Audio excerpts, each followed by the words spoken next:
제가 방금 소개받은 서울대학교 명예교수 김태우입니다.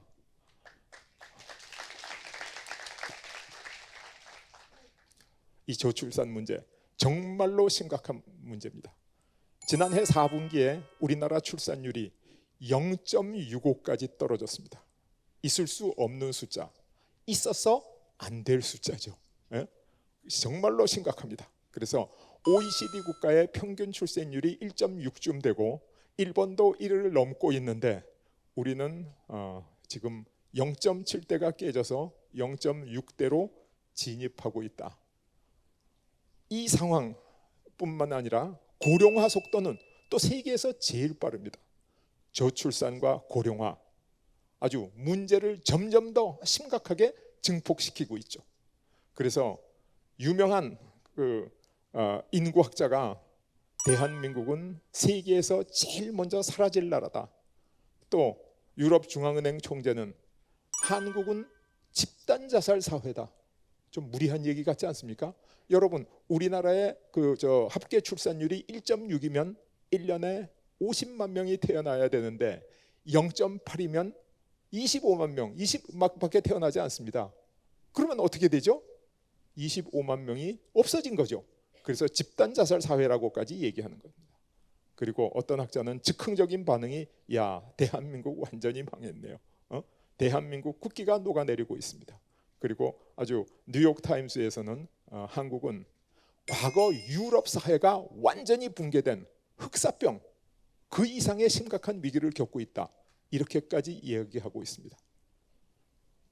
이 세계적인 명사들이 책임 있는 자세로 우리 한국을 바라볼 때 이렇게 큰 위기인데 우리는 이 위기를 정말 실감하고 여기에 적절한 대응을 하고 있는가 생각하면 정말로 가슴 아픈 일입니다. 출산율이 가장 낮은 나라, 고령화가 가장 빠른 나라, 세계에서 가장 소멸한 나라. 이 나라를 바로 여러분들이 살아가야 될 미래다. 이렇게 생각합니다. 자, 그러면 정부에서는 넉넉히 있었냐? 그러지는 않습니다. 저출산 고령사회 기본계획에 2006년부터 380조 원 이상의 천문학적 수준의 국가 예산을 집어넣었는데 어떻게 되느냐? 출산율은 속절없이 떨어져서 0.7대, 지금 0.6대까지 내려가고 있다는 사실입니다. 물론 경제적인 지원이 필요합니다. 그러나 매년 들어가는 예산의 액수를 보세요. 기하급수적으로 늘어나고 있습니다. 이 예산이 어디서 나온 거냐? 여러분들의 부모님이 피땀 흘려 열심히 일해서 낸 세금이 저렇게 투입되고 있는데도 출산율은 속절없이 떨어지고 있습니다. 여러분 정말 가슴 아프지 않으십니까? 그래서 밑빠진 독에 물 붓기를 하느니 보다는 문제의 실체에 대한 올바른 진단이 필요한 시점이다. 이렇게 생각할 수가 있죠. 저출산. 자, 문제가 잘 풀리지 않을 때는, 난해한 문제를 풀 때는 어떻게 해야 되죠? 초심으로 돌아가서 한번 큰 시야를 가지고 관조해 볼 필요가 있습니다. 자, 문명사적 시각에서 인구 문제란 과연 무엇이냐? 농업사회의 인구 피라미드는 여러분 보시다시피 삼각형으로 되어 있습니다. 왜 그러냐? 영아, 유아 사망률이 굉장히 높았어요. 나누면 1년 내에 반 이상 죽어. 그래서 필요 이상으로 많이 낳아야 돼요. 그리고 농업사회를 통해서 지구 어느 곳에서도 평균 수명이 30세를 크게 넘지 않았습니다. 많아야 30대 초반 정도가 평균 수명이었어요. 그러니까 실제로 필요한 인구보다 많이 낳는 쪽으로 인류가 진화를 해왔던 겁니다. 아시겠습니까? 그런데 산업혁명이 일어나고 과학기술이 발전하고 의료기술이 개선되고 생활환경이 좋아지고 영양이 개선되니까 사람들이 어떻게 되냐?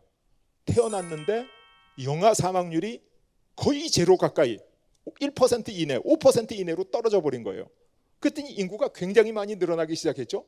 그죠? 필요 이상으로 많이 낳는데 죽지 않고 또 평균 수명은 2배 이상 늘어났어요. 오래 살지. 인구가 너무 많죠. 그랬더니 인류가 또다시 이런 사회에 적응하기 위해서 출산율을 줄이기 시작한 겁니다. 그래서 산업사회의 인구 피라미드가 역피라미드가 된 겁니다. 그런데 현재 많은 고령자들이 연세가 점점 더 드셔서 돌아가시고 나면 적게 낳은 젊은이들이 이 세상에서 아주 건강하게 오랫동안 잘 살 수 있는 인구 피라미드가 박스형으로 된 세상이 오게 된다. 그러니까 인류 문명사를 전체를 거슬러 보면 우리가 지금 가장 심각한 위기에 처했다. 한국만이 위기가 처한 게 아니라 인류가 위기에 처했다. 이렇게 생각할 수가 있는 거죠. 이게 바로 인구 피라미드입니다. 여러분, 저기 있는 그래프가 세계 인구의 그래프입니다. 세계 인구가 거의 1000년 동안 변함이 없었어요. 그런데 어느 순간 폭발적으로 늘어나기 시작했어요. 그 순간이 뭐냐? 산업혁명입니다. 산업혁명.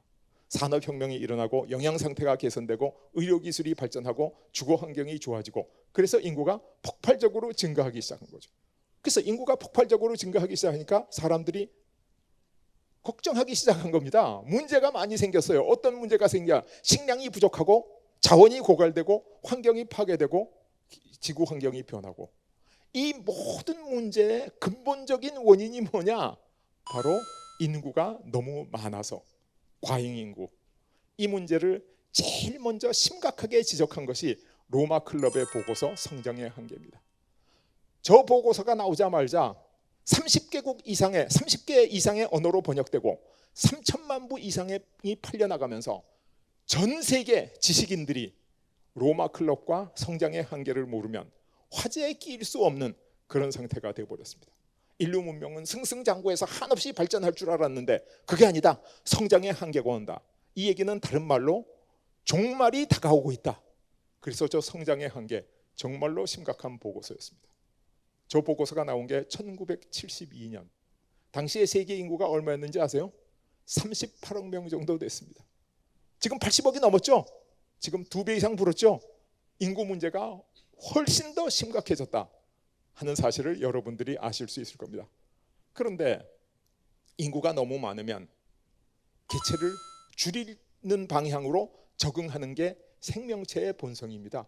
그래서 존 칼훈이라는 동물 행동학자가 일정한 생태계 속에 쥐를 집어넣어 놓으니까 쥐들이 살기 좋으니까 자꾸 개체 수가 늘어나서 쥐가 많이 숫자가 증가하다가 일정 수장 이상 증가하니까 경쟁이 너무 치열해지죠.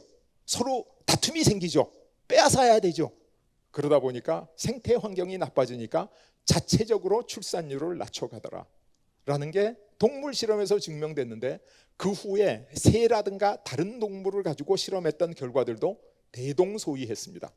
인간도 그럴까?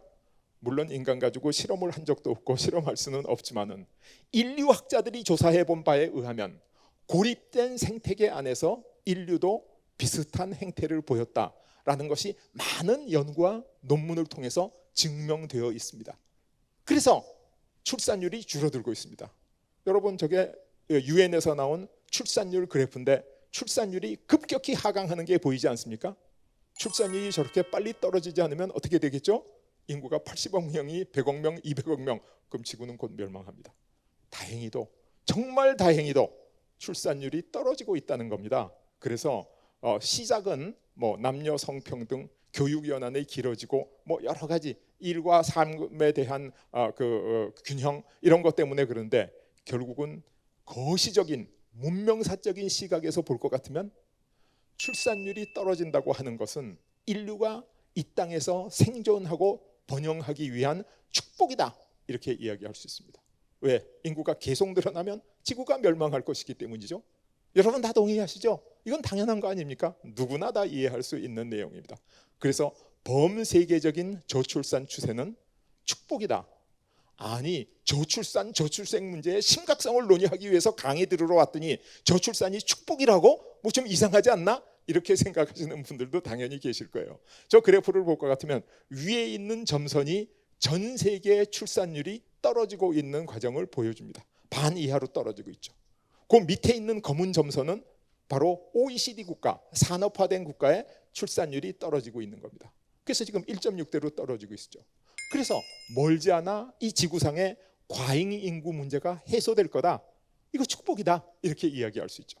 이것을 다른 표현으로 제가 예를 든다면 지구라고 하는 이 생명체가 인구가 너무 많은 과잉 인구, 비대 현상 때문에 몸살이 나고 병들어 있었는데 체중을 줄여서 건강해지는 다이어트 과정이다. 이렇게까지 설명할 수 있어요. 여러분 살이 너무 많이 찌고 체중이 너무 많이 나가면 고혈압 생기죠, 고지혈증 생기죠, 뭐 당뇨 생기죠, 관절염 생기죠. 만병의 근원 아닙니까? 그러니까 인류의 지구 생태계가 다이어트를 통해서 건강해지고 있는 과정이 바로 저출산이다.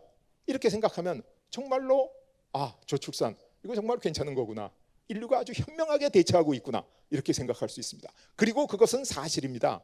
그런데 저기 있는 빨간 점선을 보세요. 한국의 출산율입니다.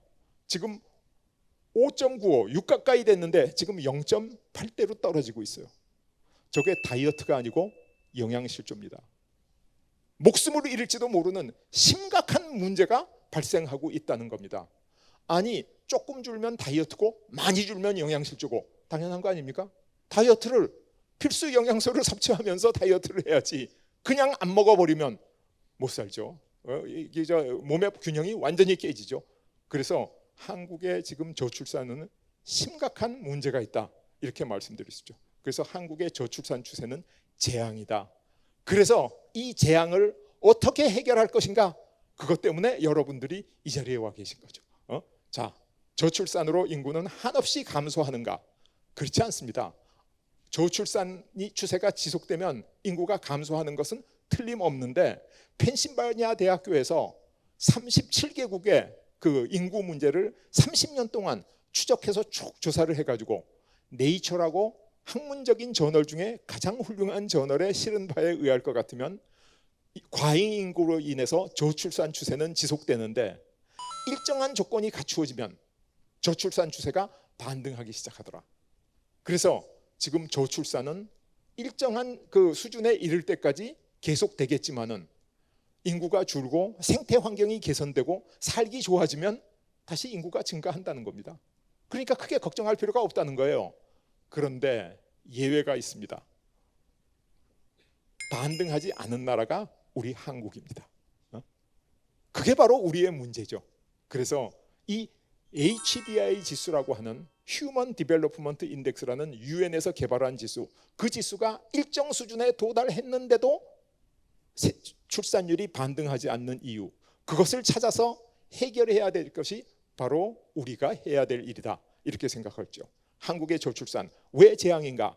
한국의 저출산 추세는 인구 과잉, 과당 경쟁, 저성장, 저는 이렇게 세 가지로 분석합니다. 인구 과잉, 한국만 그래? 세계도 인구 과잉이라 그랬잖아. 물론 그렇습니다. 그런데 범세계적인 인구 과잉에 비해서 우리나라의 인구 과잉은 훨씬 더 심각하다는 겁니다. 우리가 인구 밀도가 평방킬로미터당 517명, 그런데 스웨덴은 25명, 인구 밀도가 높다는 일본도 340명밖에 안 됩니다. 그러니까 우리나라의 인구 과잉은 지나친 과잉이다 이렇게 알 수 있죠. 거기다가 우리는 일자리 수도권 집중도가 50%에 달합니다. 독일은 4%, 일본조차도 30%밖에 안 되는데 일자리와 모든 부가 서울에 집중되어 있습니다. 그래서 이게 심각한 문제라는 거죠. 그 다음에 경제 성장률이 대세 하락하고 있습니다.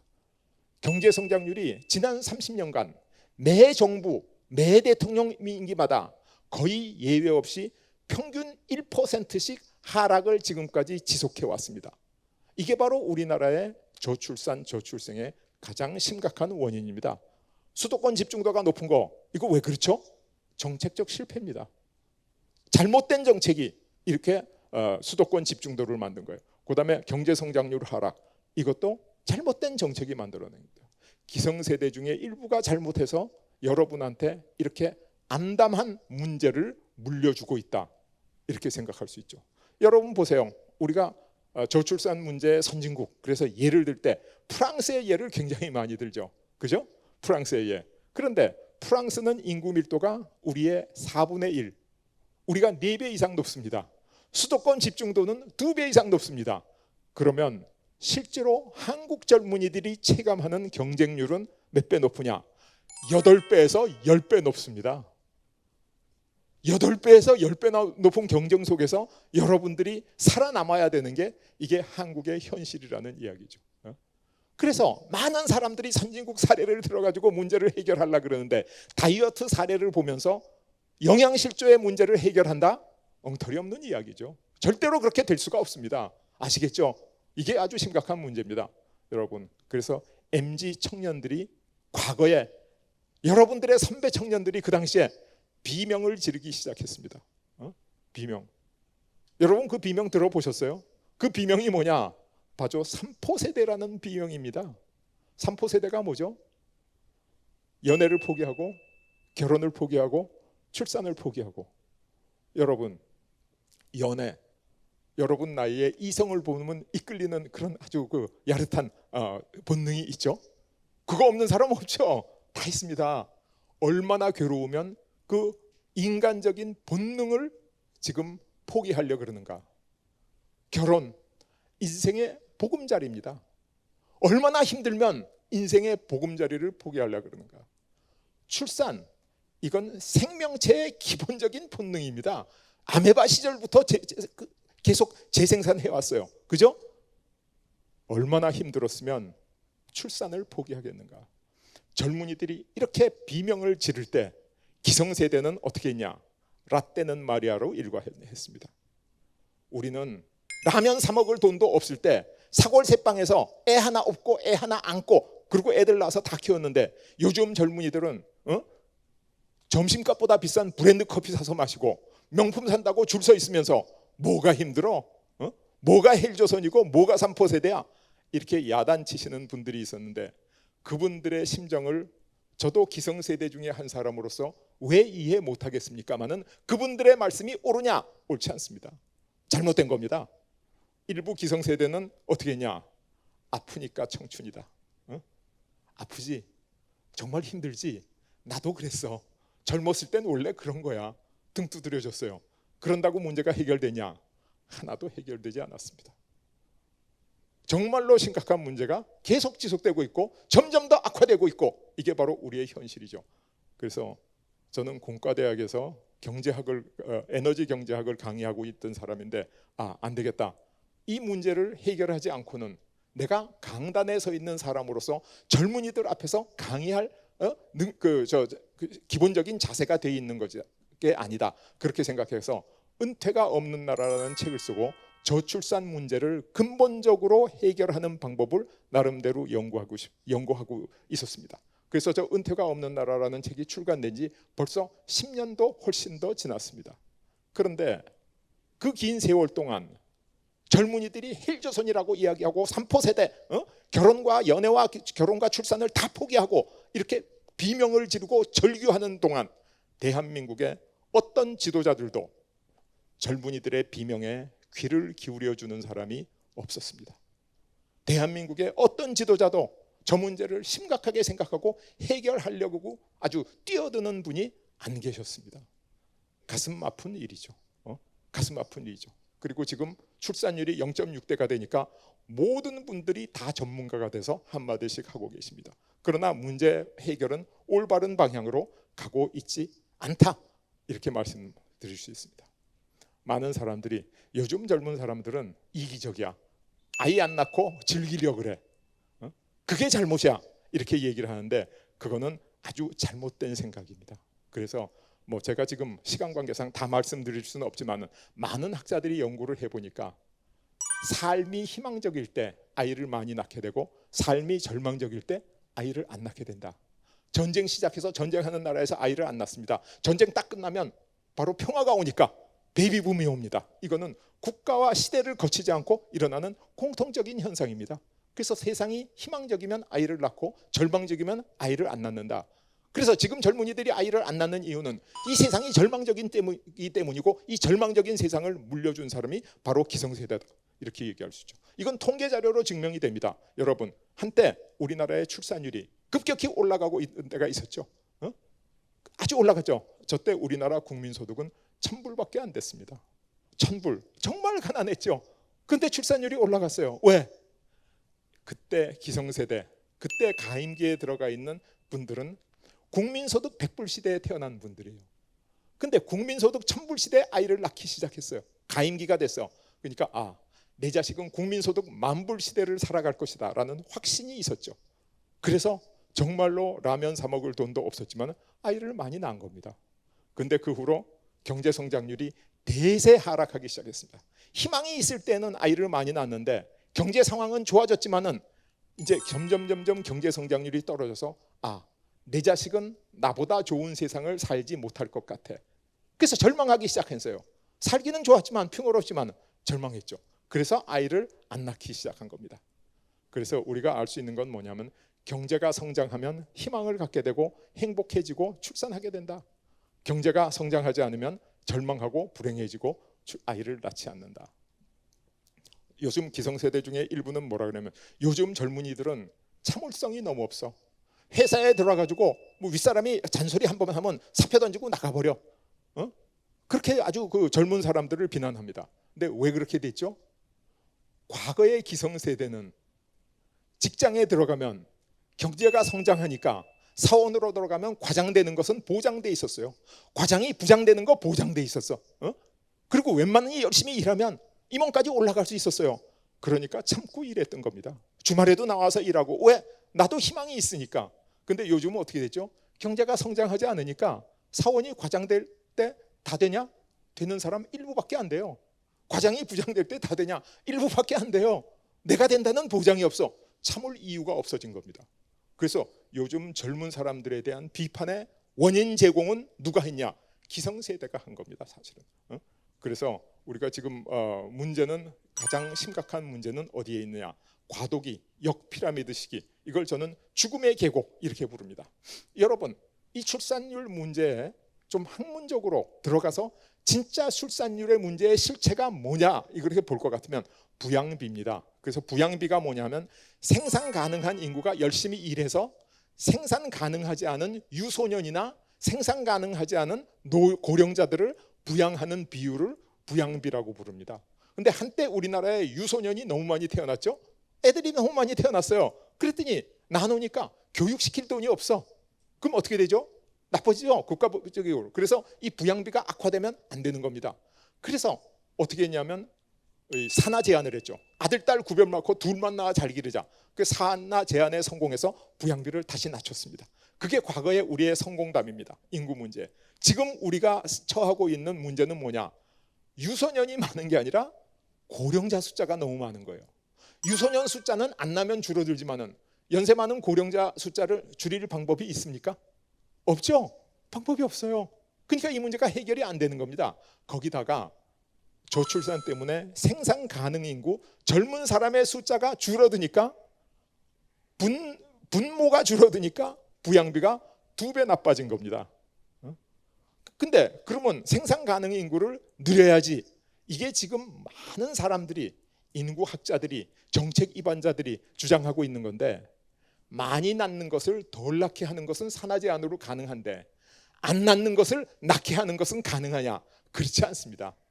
역은 성립하지 않는다는 거예요. 그런데 지금 우리가 성립하지 않는 것을 해결하려고 애를 쓰고 있다. 그래서 우리가 저출산 대책에 실패하고 있는 겁니다.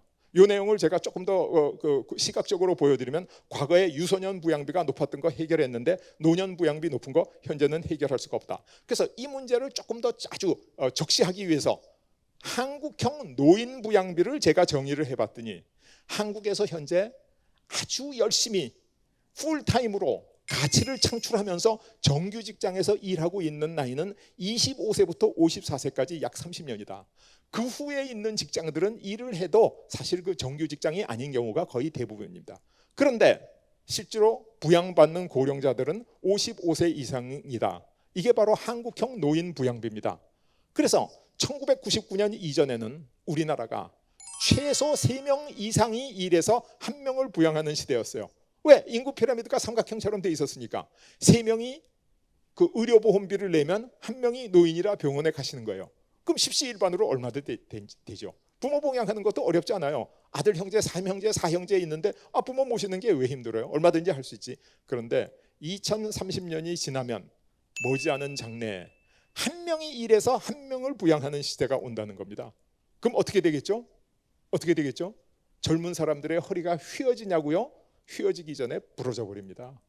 어떻게 3명이 일한 만큼, 그러니까 의료보험비 3배 내고, 그죠? 세금 3배 내고 혼자 본인도 살 수가 없는 거죠.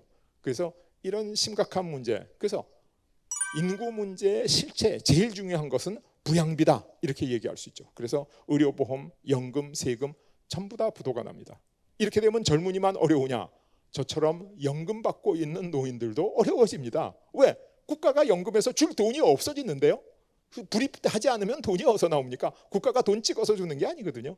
그래서 이러한 심각한 문제, 이게 바로 부양비입니다. 그래서 경제활동 인구가 일정 수준 이하로 떨어지는 순간, 이걸 저는 죽음의 계곡이다 이렇게 부릅니다. 그래서 경제활동 인구가 일정 수준 이하로 떨어지지 않도록 해가지고 우리가 슬기롭게 이 죽음의 계곡을 건너가면, 아까 말씀드린 문명사적으로 적게 태어나서 오래오래 잘 사는 좋은 사회로 갈 수 있다. 죽음의 계곡, 부양비의 죽음의 계곡을 넘어가는 방법, 이게 바로 우리가 해결할 문제다. 그래서 현재 0.6대로 떨어져 있는 초저출산, 이것에 누구 잘못인가? 누가 이 원인을 제공했냐? 바로 일부 기성세대가 한 겁니다. 아까 말씀드렸죠? 수도권 집중, 저성장, 이거 전부 일부 기성세대의 잘못입니다. 그리고 누가 피해자인가? 이 자리에 계신 여러분들이 피해자입니다. 그리고 여러분들의 선배, 후배 전부 다 피해자입니다. 이 심각한 피해자죠. 그럼 누가 해결해야 되나? 지금 기성세대와 MZ세대 청년들이 손을 맞잡고 힘을 합쳐서 해도 해결할지 말지 함께 해결해야 된다. 그래서 지금 여러분 언론에 볼 것 같으면, 유튜브에 들어가 볼 것 같으면 저출산 엄청나게 많은 내용이 있습니다. 그래서 갑자기 이 세상에 전문가가 엄청나게 많아졌어요. 모든 언론사마다 특집을 만들고 저출산 얘기하는데, 실제로 해결할 수 있는 올바른 방법이 제안되고 있느냐? 그거는 그렇지 않다는 거예요. 이 문제 누구한테 제일 심각합니까? 여러분한테 제일 심각해요. 그래서 여러분들이 이 문제를 바로 직시하고 해결책을 강구하지 않으면 안 된다, 이렇게 말씀드릴 수가 있는 거죠. 그래서 한국의 저출산 왜 해결되지 않는가? 첫째, 진단이 잘못됐다. 뭐냐? 한국은 여타 선진국과 달리 지나친 과당 경쟁, 저성장이라는 인재 때문에 생긴 저출산이다. 근데 우리가 지금 프랑스하고 똑같은 이유의 저출산, 영국, 다른 나라하고 이렇게 생각하면 안 됩니다. 우리는 원인 진단이 근본적으로 다르다는 거죠. 그다음에 처방, 다른 나라는 출산율을 높이면 돼요. 프랑스 합계 출산율 1.6이야, 1.7이야. 그럼 1.8로 옮기는 거 쉬워요. 근데 우리나라는 그렇게 안 돼요. 그래서 우리는 부양비를 개선하는 쪽으로 방향을 바꿔야 되는데, 저출산이 우리나라에선 이미 문재인 시대가 지나가 버렸어요. 왜? 골든타임이 지났어요. 그러니까 합계 출산율이 2.0이 돼야 인구가 유지되는데, 조금 다이어트하면 1.8, 1.6까지는 참아줄만 해. 근데 우리는 지금 0.6에서부터 이걸 1.8로 올린다고요? 지금 불가능합니다. 그래서 우리는 인구 문제에 대한 해결책의 방향을 출생률 제고가 아닌 부양비 개선 쪽으로 완전히 바꿔야 되는데 바꾸지 못하고 있다는 겁니다. 그 다음에 치료도 잘못하고 있어요. 돈 주면 해결된다 이렇게 생각하고 있는 거죠. 그래서 출산율을 해소할 수 있는 수준의 거액의 돈을 조달할 재원이 국가에 없다는 겁니다. 그래서 그런데다가 지금 저출산 대책들은 엄청난 역효과를 발휘하고 있어요. 왜 역효과를 발휘하냐? 지금 출산율을 높이기 위해서 출산 보조비를 조금 주면 되지 않을까? 아이를 낳으면 키우기 좋게 보육비를 주면 되지 않을까? 거기다가 주거를 개선해주면 아이를 낳지 않을까? 누구나 단편적으로 생각하는 비전문적인 생각들이죠. 이거 생각 못 해낼 사람은 없죠. 삼척동자도 이건 다 알아요. 그런데 이 실제로 우리나라의 보육비가 얼마나 드냐? 인터넷에 돌아다니는 또 여러 가지 사람들이 연구한 이 비용을 합쳐보면 대강 최대 6억 원 정도가 소모된다는 겁니다. 한 명을 키워서 교육시키고 대학 보내고 그다음에 결혼시켜가지고 주거까지 해결해주면 6억 원, 엄청난 돈 아니에요? 왜 이런 얘기가 자꾸 돌아다니냐? 출산을 위한 보조금을 지급할 당위성을 찾기 위해서 이렇게 비용이 많이 든다는 얘기를 해야 되겠죠? 근데 이렇게 많이 비용이 든다는 얘기를 하면 어떻게 되죠? 사람들이, 이 돈이 없는 사람은 아이를 낳으면 안 된다는 맹목적인 잠재의식을 갖게 하는 겁니다. 그래서 이러한 출산율을 높이기 위한 대책이 이 장래 부모가 돼야 될 젊은이들한테 아주 죄책감을 자극해서 저출산을 유도한다. 제가 젊은 제자들하고 많이 이야기를 해봐요. 왜 아직 결혼했는데 아이를 안 낳았어? 이렇게 물어보면 하는 얘기가 지금 경제적으로 준비가 안 돼서 그렇습니다. 저희 젊었을 때는 경제적으로 준비되고 애 낳는 사람 단 한 명도 없었어요. 그때 국민소득 1,000불밖에 안 됐어요. 정말로 가난했어요. 그런데 그때 왜 애를 낳냐? 희망이 있었기 때문에 애 낳는 거예요. 근데 요즘은 돈이 있어야 애를 낳는다는 잘못된 관념을 저출산 대책이라고 심어주고 있다는 겁니다.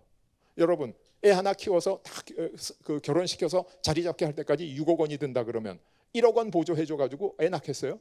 아마 저 인터넷에 들어가 보면 1억 원 정도 줘서는 애 못 낳겠다라고 인터뷰한 젊은이들이 많아요. 그럼 한 2억 원 정도 준다고 가정해 보세요. 그러면 우리나라에 지금 1년에 우리나라 합계 출산율 0.8에서 25만 명이 태어나거든요. 그럼 이걸 1.6까지 올리면 OECD 평균까지 올리면 50만 명이 태어나야 되죠. 50만 명한테 2억 원씩 주려 그러면 돈이 얼마 드냐? 1년에 100조 원씩 들어갑니다. 1년에 100조 원. 이 돈이 어디서 나오죠? 세금 걷어서? 세금 내는 분들의 허리가 다 부러집니다. 1년에 100조 원의 재원을 조달할 방법이 없어요. 이건 현실적으로 계산이 안 나오는 겁니다.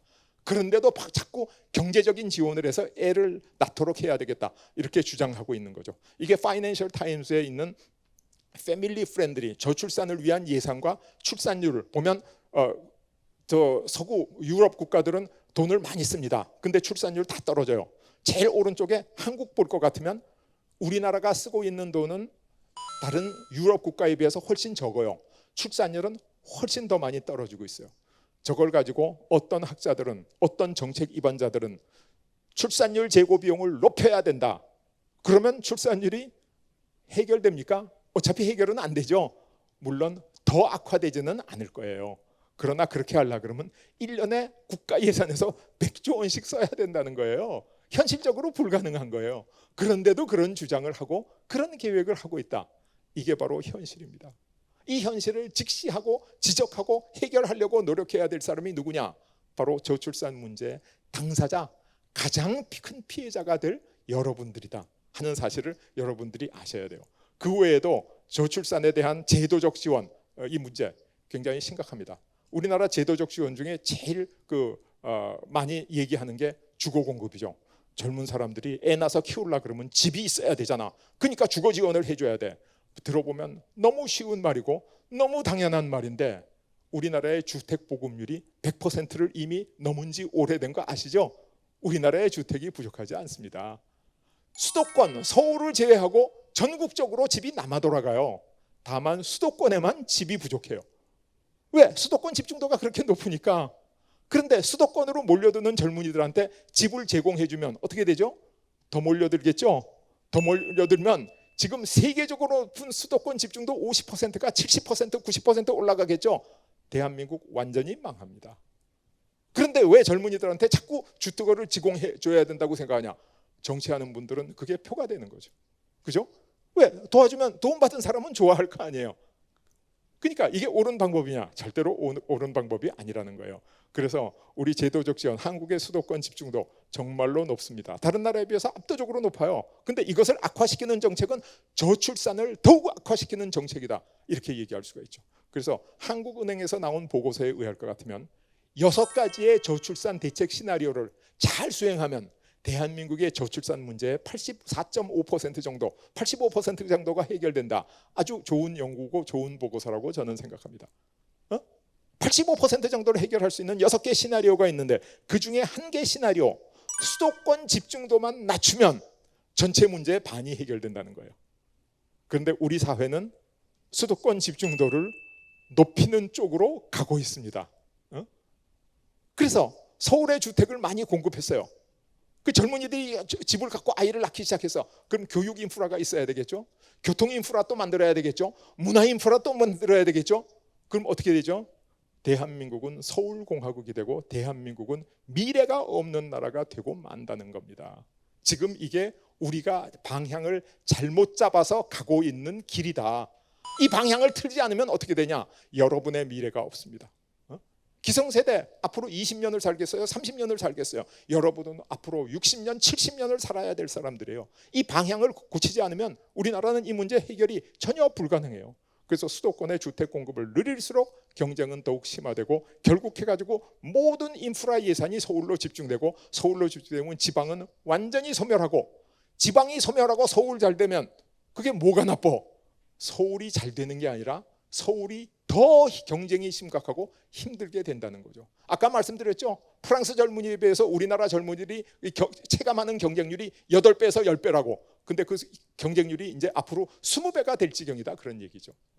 그래서 이 문제 정말로 심각하게 해결돼야 됩니다. 그래서 이 저출산과 관련된 여러 가지 정책 시나리오를 볼 것 같으면 파이낸셜 타임즈에서 문화라든가 이런 다른 여건이 지배적이지 이 정책 시나리오가 그 출산율을 높이는 뭐 보육이라든가 뭐 이런 비용 지원이 통하지 않는다라는 것을 알 수 있어요. 자, 그러면 저출산 어떻게 극복할 것인가? 지금까지 왜 안 되는가를 제가 구구절절히 설명했잖아요. 그죠?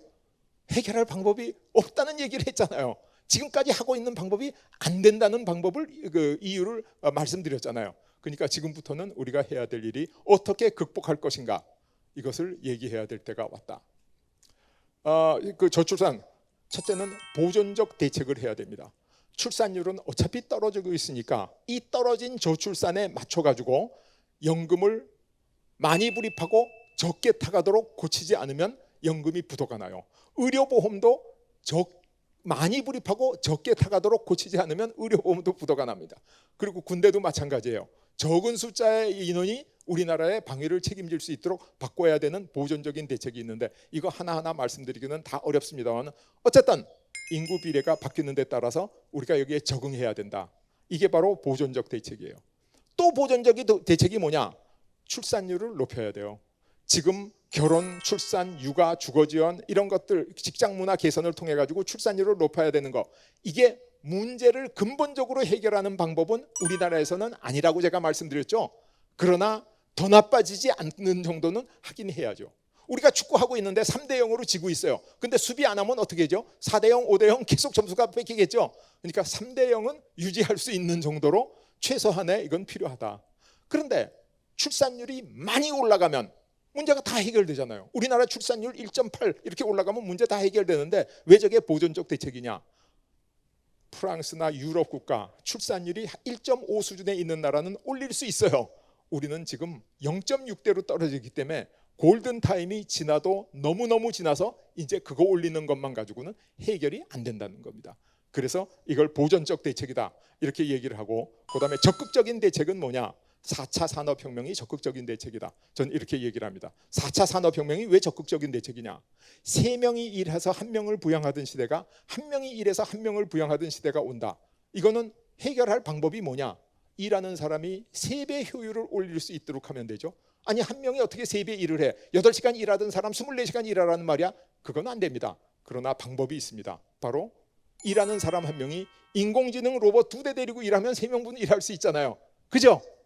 이게 아주 궁극적인 해결책입니다. 여러분 닭튀김집에 가보면 그 인공팔이 닭튀기는 거 보셨죠?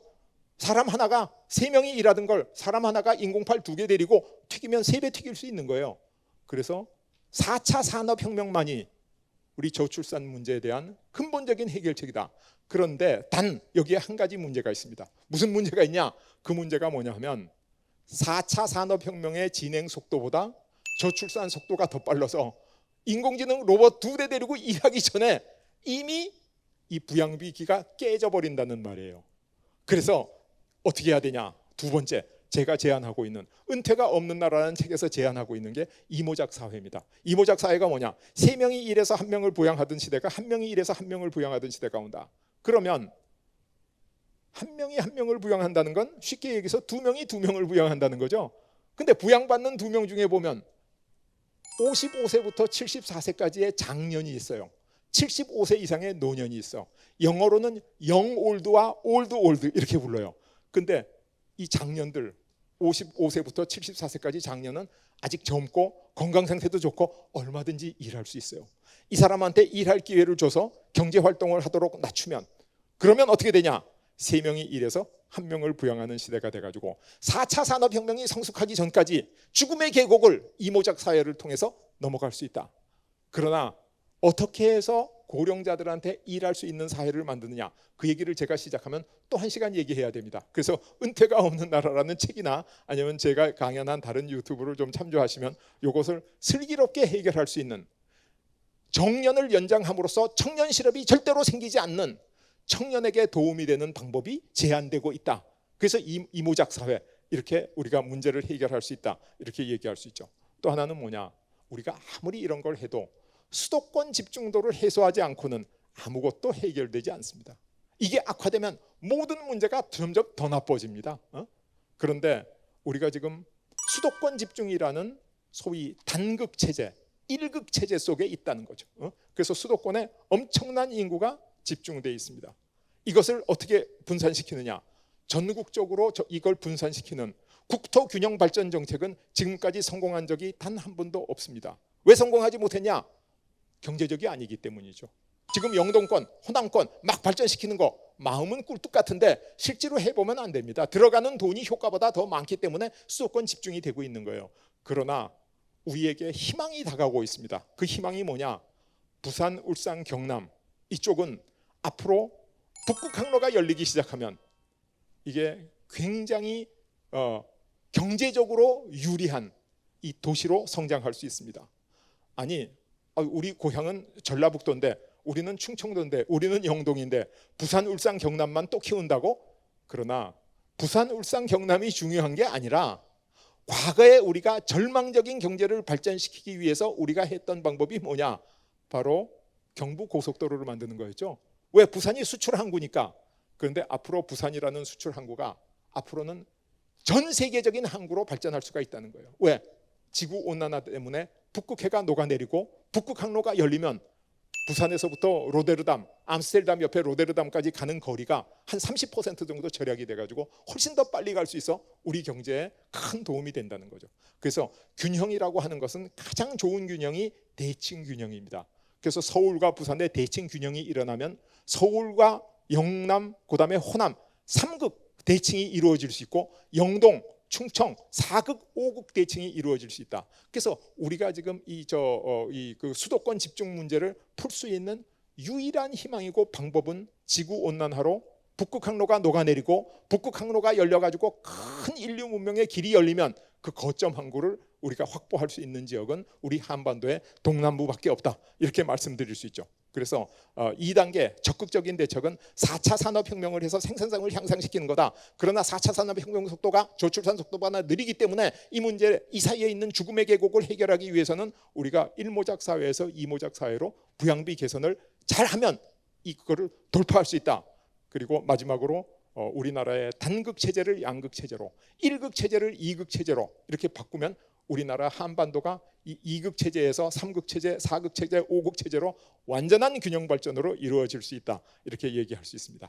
사실 이 자리에 계신 여러분들이 이 문제를 해결해 주시지 않으면 아무도 해결해 주지 않습니다. 왜? 수십 년 전보다 젊은이들이 절규하고 비명을 질렀는데도 기성세대가 해결해 주지 못한 거예요. 그러니까 어떻게 해야 되겠어요? 여러분들이 직접 나서야 됩니다. 여러분들이 해주시지 않으면 아무도 이 문제를 해결해 주지 않습니다. 여러분 그동안 경청해 주셔서 대단히 감사합니다.